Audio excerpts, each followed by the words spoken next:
The soul is mortal. Now come, that thou mayst able be to know that minds and the light souls of all that live have mortal birth and death. I will go on verses to build meet for thy rule of life, sought after long, discovered with sweet toil. But under one name I'd have thee yoke them both. And when, for instance, I shall speak of soul, teaching the same to be but mortal, think thereby I'm speaking also of the mind, since both are one, a substance interjoined. First then, since I have taught how soul exists a subtle fabric, of particles minute, made up from atoms smaller much than those of water's liquid damp, or fog, or smoke, so in mobility it far excels, more prone to move, though struck by lighter cause, even moved by images of smoke or fog, as where we view, when in our sleeps we're lulled, the altars exhaling steam and smoke aloft. For beyond doubt, these apparitions come to us from outward. Now then, since thou seest their liquids depart, their waters flow away, when jars are shivered, and since fog and smoke depart into the winds away, believe the soul no less is shed abroad and dies more quickly far, more quickly is dissolved back to its primal bodies, when withdrawn from out man's members it has gone away.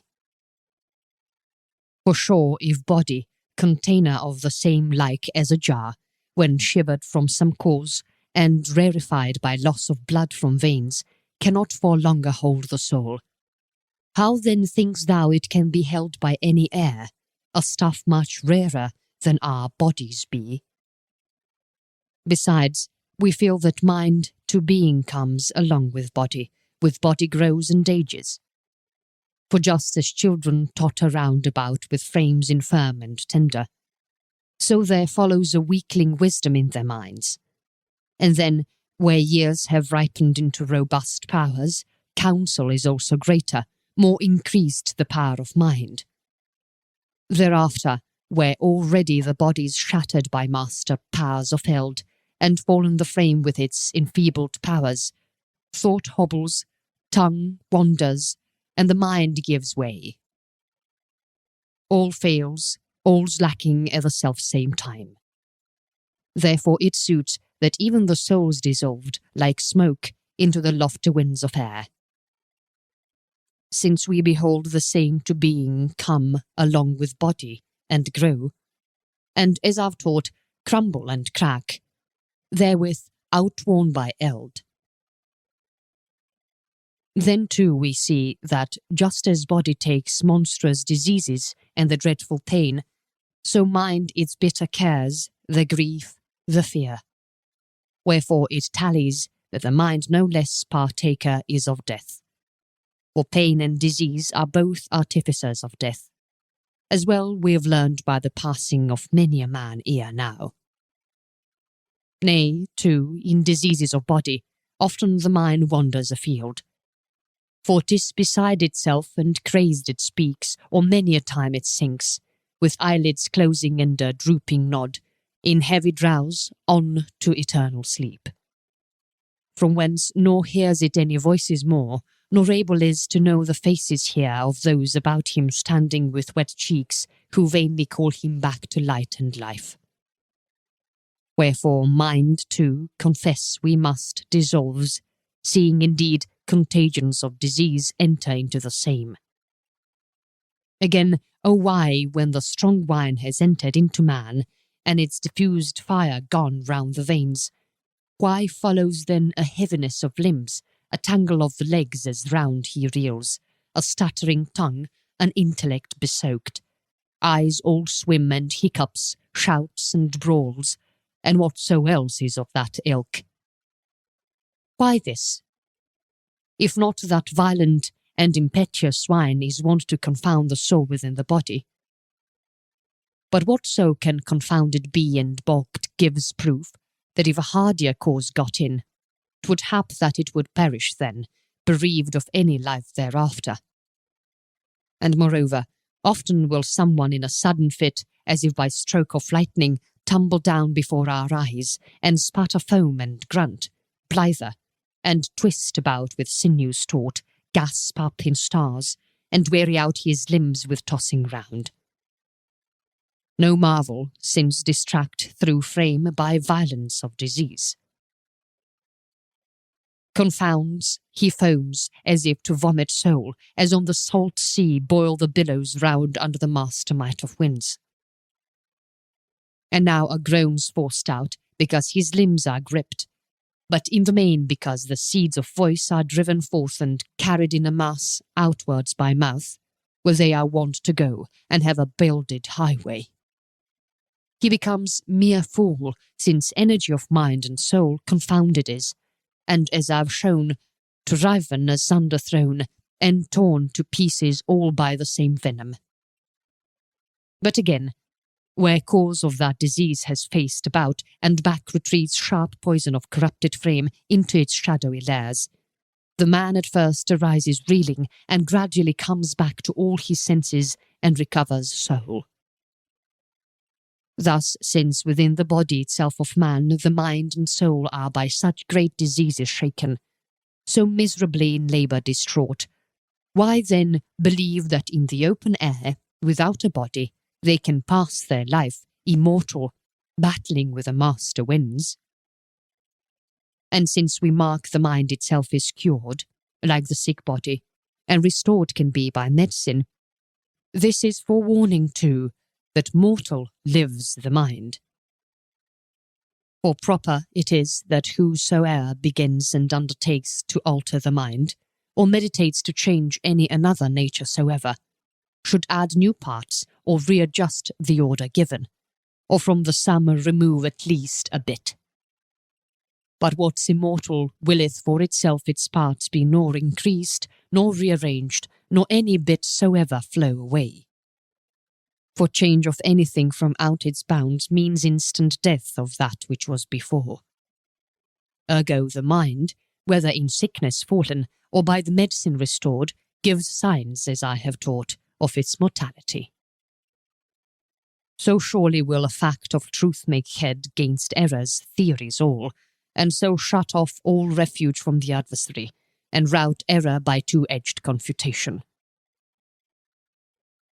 And since the mind is of a man one part, which in one fixed place remains, like ears and eyes, and every sense which pilots life, and just as hand or eye, or nose apart, severed from us, can neither feel nor be, but in the least of time is left to rot, thus mind alone can never be, without the body and the man himself, which seems as 'twere the vessel of the same, or aught whate'er thou'lt fain as yet more closely joined, since body cleaves to mind by surest bonds. Again, the bodies and the mind's live powers only in union prosper and enjoy. For neither can nature of mind, alone of self sans body, give the vital motions forth. Nor then can body, wanting soul, endure and use the senses. Verily, as the eye alone, uprended from its roots, apart from all the body, can peer about at naught, so soul and mind, it seems, are nothing able when by themselves. No marvel, because co-mixed through veins and inwards, and through bones and thews, their elements primordial are confined by all the body, and own no power free to bound around through interspaces big. Thus, shut within these confines, they take on motions of sense, which after death, thrown out beyond the body to the winds of air, take on they cannot. And on this account, because no more in such a way confined. For air will be a body, be alive, if in that air the soul can keep itself, and in that air enclose those motions all which in the thews and in the body itself a while ago 'twas making. So for this, again I say, confess we must, that when the body's wrappings are unwound, and when the vital breath is forced without, the soul, the senses of the mind dissolve, since for the twain the cause and ground of life is in the fact of their conjoined estate. Once more, since bodies unable to sustain division from the soul, without decay and obscene stench, how canst thou doubt but that the soul, uprisen from the body's deeps, has filtered away, wide drifted like a smoke, or that the changed body crumbling fell with ruin so entire, because indeed its deep foundations have been moved from place, the soul out-filtering even through the frame, and through the body's every winding way and orifice. And so by many means thou art free to learn that nature of the soul hath passed in fragments out along the frame, and that 'twas shivered in the very body ere ever it slipped abroad and swam away into the winds of air. For never a man dying appears to feel the soul go forth as one sure whole from all his body at once, nor first come up the throat and into mouth, but feels it failing in a certain spot, even as he knows the senses too dissolve, each in its own location in the frame. But were this mind of ours immortal mind, dying 'twould scarce bewail a dissolution, but rather the going, the leaving of its coat, like to a snake. Wherefore, when once the body hath passed away, admit we must that soul, shivered in all that body, perished too.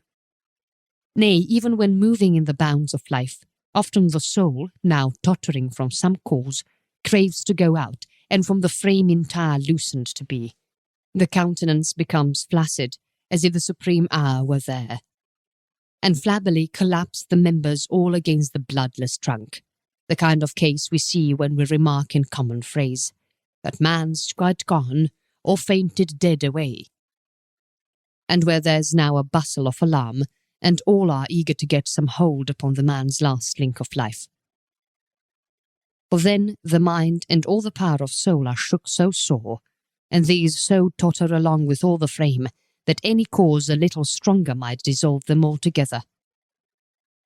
Why then doubt that soul, when once without the body thrust, there in the open, an enfeebled thing, its wrappings stripped away, cannot endure not only through no everlasting age, but even indeed through not the least of time?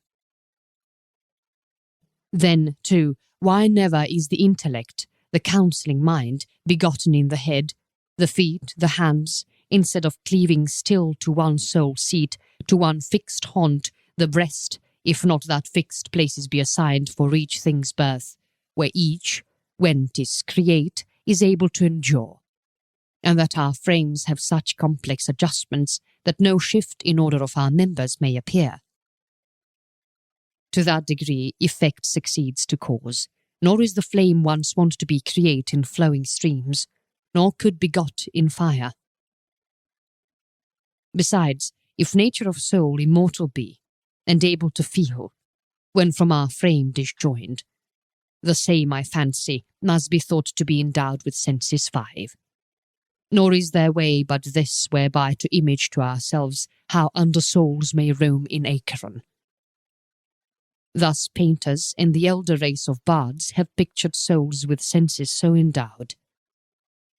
But neither eyes, nor nose, nor hand, alone apart from body, can exist for soul, nor tongue, nor ears apart. And hence indeed alone by self they can nor feel, nor be. And since we mark the vital sense to be in the whole body, all one living thing, if of a sudden a force with rapid stroke should slice it down the middle and cleave in twain, beyond a doubt likewise the soul itself, divided, dissevered, asunder will be flung along with body. But what severed is, and into sundry parts divides, indeed admits it owns no everlasting nature. We hear how chariots of war, reek with hurly slaughter, lop with flashing scythes the limbs away, so suddenly they're there, fallen from the trunk, they quiver on the earth, the while the mind and powers of the man can feel no pain, for swiftness of his hurt, and sheer abandon in the zest of battle. With the remainder of his frame he seeks anew the battle and the slaughter, nor marks how the swift wheels and scythes of raven have dragged off with the horses his left arm and shield, nor other how his right has dropped away, mounting again and on. A third attempts, with leg dismembered, to arise and stand, whilst on the ground hard by the dying foot twitches its spreading toes. And even the head, when from the warm and living trunk lopped off, keeps on the ground the vital countenance and open eyes, until it has rendered up all remnants of the soul. Nay, once again, if when a serpent's darting forth its tongue, and lashing its tail, thou gettest chance to hew with axe its length of trunk to many parts, thou'lt see each severed fragment writhing round, with its fresh wound, and spattering up the sod, and there the fore part seeking with the jaws after the hinder, with bite to stop the pain. So shall we say that these be souls entire in all those fractions? But from that 'twould follow one creature'd have in body many souls. Therefore the soul, which was indeed but one, has been divided with a body too.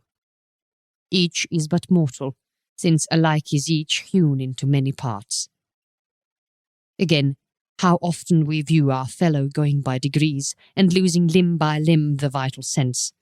First nails and fingers of the feet turn blue, next die the feet and legs, then o'er the rest slow crawl the certain footsteps of cold death.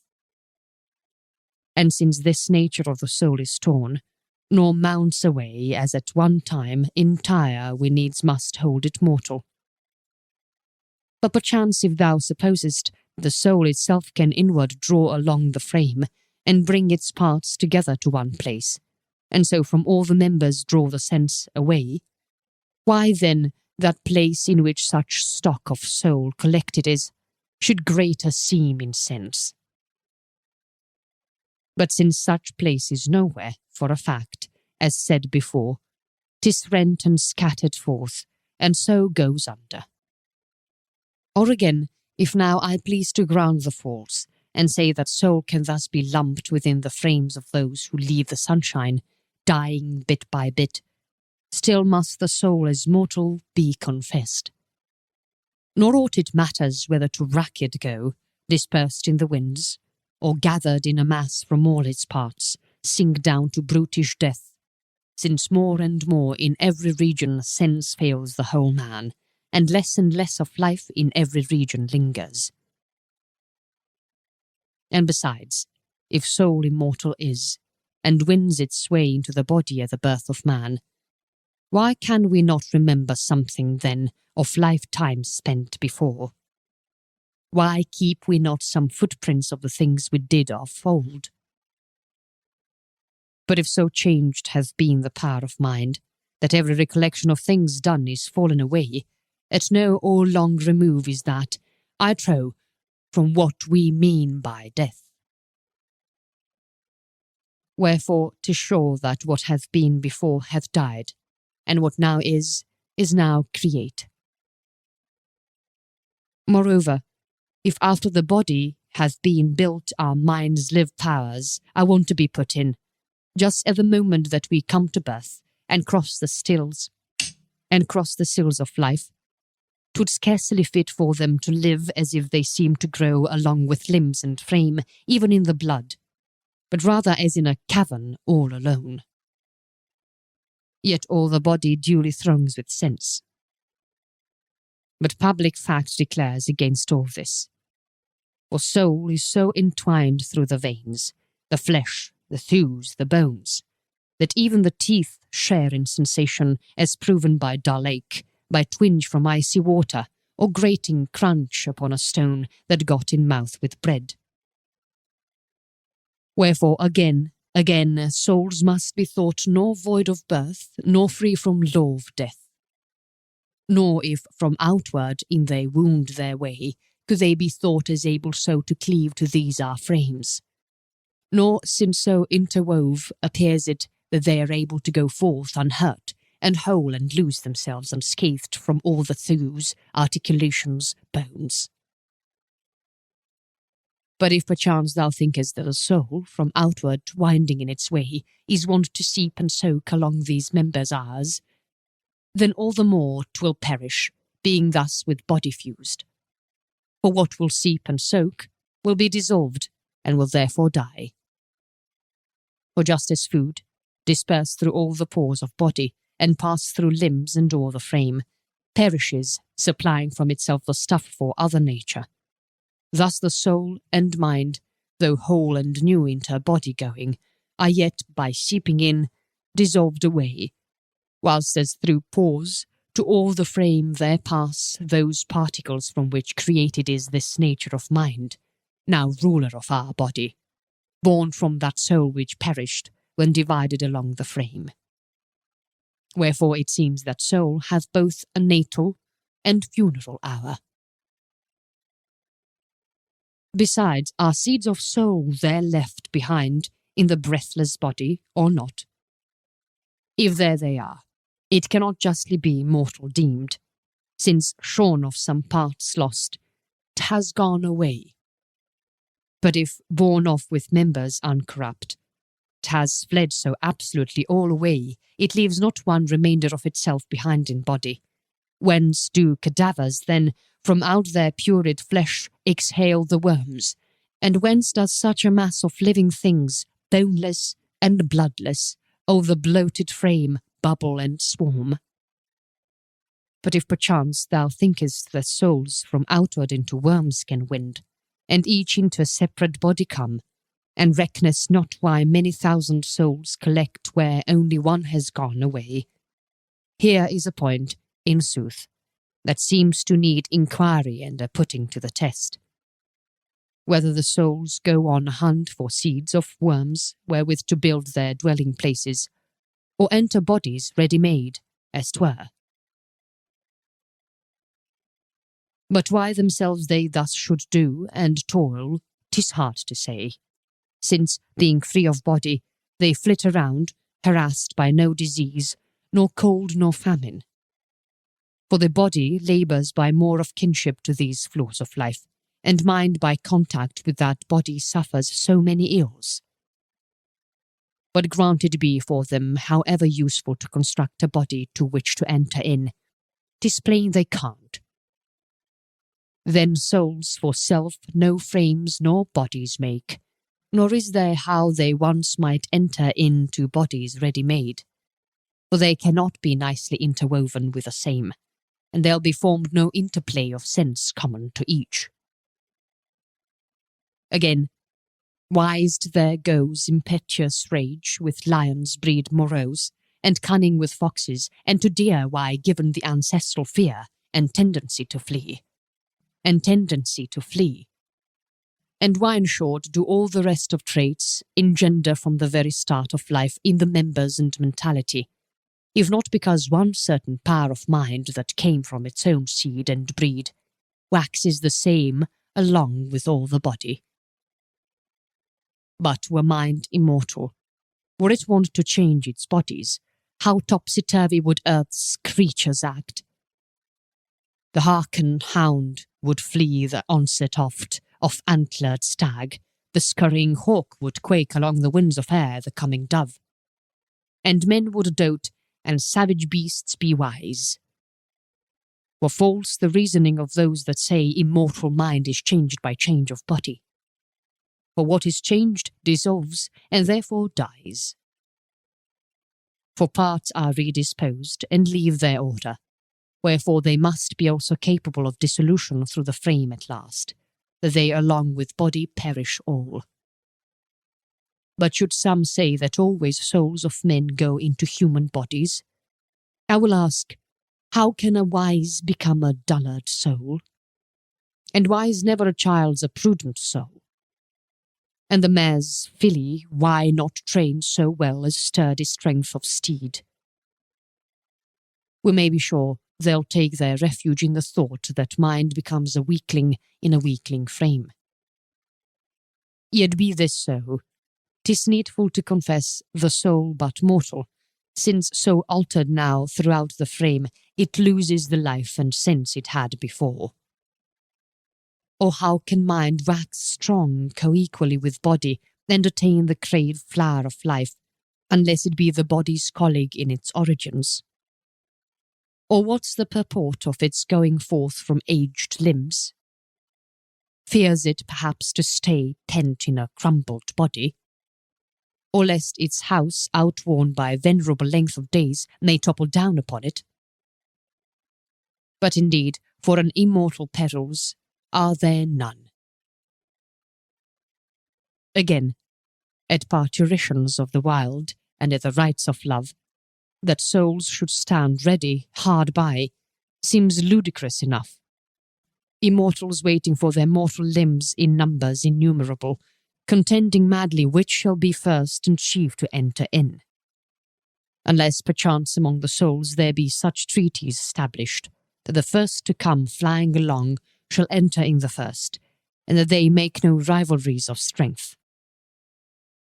Again, in ether can't exist a tree, nor clouds in ocean deeps, nor in the fields can fishes live, nor blood in timber be, nor sap in boulders, fixed and arranged where everything may grow and have its place. Thus nature of mind cannot arise alone without the body, nor exist afar from thews and blood.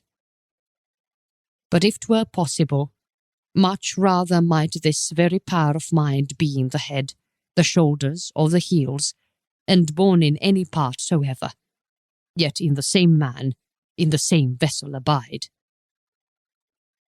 But since within this body, even of ours, stands fixed and appears arranged, sure, where soul and mind can each exist and grow, deny we must the more that they can have duration and birth, wholly outside the frame. For verily the mortal to conjoin with the eternal, and to feign they feel together, and can function each with each, is but to dote. For what can be conceived of more unlike, discrepant, ill-assorted, than something mortal in a union joined with an immortal and a secular to bear the outrageous tempests? Then again, whatever abides eternal must indeed either repel all strokes, because 'tis made of solid body, and permit no entrance of aught with power to sunder from within the parts compact, as are those seeds of stuff whose nature we've exhibited before. Or else be able to endure through time for this, because they are from blows exempt, as in the void, the which abides untouched, unsmit by any stroke. Or else because there is no room around, whereto things can, as 'twere, depart in dissolution all. Even as the sum of sums eternal is, without or place beyond whereto things may asunder fly, or bodies which can smite, and thus dissolve them by the blows of might. But if perchance the soul's to be adjudged immortal, mainly on ground 'tis kept secure in vital forces, either because there come never at all things hostile to its will, or else because what come somehow retire, repelled, or ere we feel the harm they work. For lo, besides that, when the frame's diseased, soul sickens too. There cometh many a time that which torments it with the things to be, keeps it in dread, and wearies it with cares. And even when evil acts are of the past, still gnaw the old transgressions bitterly. And too, that frenzy peculiar to the mind, and that oblivion of the things that were, and its submergence in the murky waves of drowse and torpor.